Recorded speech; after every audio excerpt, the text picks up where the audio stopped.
Hello दोस्तों, आपका स्वागत है मेरी यूट्यूब चैनल। मेरा नाम है मिस्टर किरीट। दोस्तों, आज मैं सुनाता हूँ आपको गोकुलधाम सोसाइटी की सबसे डरावनी कहानी। एक ऐसी कहानी जिसमें प्यार भी है, बदला भी है और आखिरी सुकून भी है। तो चलो स्टार्ट करते हैं स्टोरी। गोकुलधाम सोसाइटी में सब लोग खुश थे, पर एक दिन सब कुछ बदल गया। भिड़े और माधवी हमेशा समाज के सीधे और समझदार कपल थे। उनकी जिंदगी अंधेरा छा गया। क्यों? क्योंकि उनकी बेटी सोनू एग्ज़ाम के टेंशन में डिप्रेशन में चली गई थी। भिड़े रात दिन चिंता कर रहता था और माधवी भी कुछ नहीं बोलती थी। और एक दिन सोनू घर से गायब हो गई। पूरी सोसाइटी खोज में लगी थी। पुलिस भी आई, पर सोनू नहीं मिली।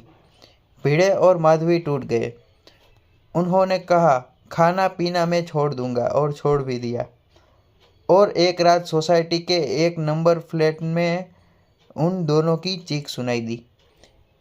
लोग भाग कर आए तो देखा भिड़े और माधवी दोनों जमीन पर पड़े हुए थे और उसकी सांसें रुक चुकी थी, यानी कि डेड हो गए थे। दोनों की डेथ हो गई थी। तब से गोकुलधाम में अजीबोगरीब चीज़ें हो रही थी। कभी मंदिर में घंटी अपने आप बजने लगती थी, कभी टप्पू सेना के कमरे में माधवी जी का भिड़े की आवाज़ सुनाई देती थी।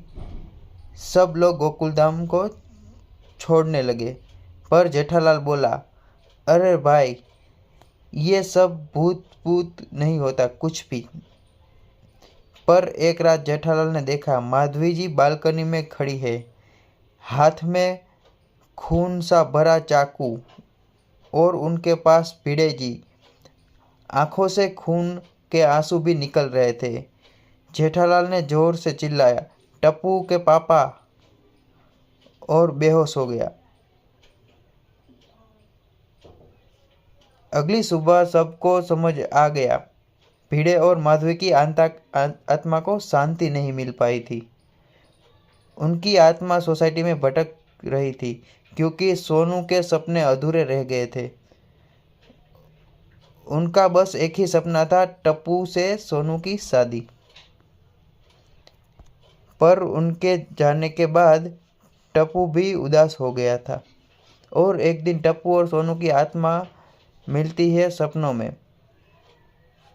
टप्पू, अगर तू मुझसे सच्चा प्यार करता है तो मेरे मम्मी पापा की आत्मा को शांति दिला दे।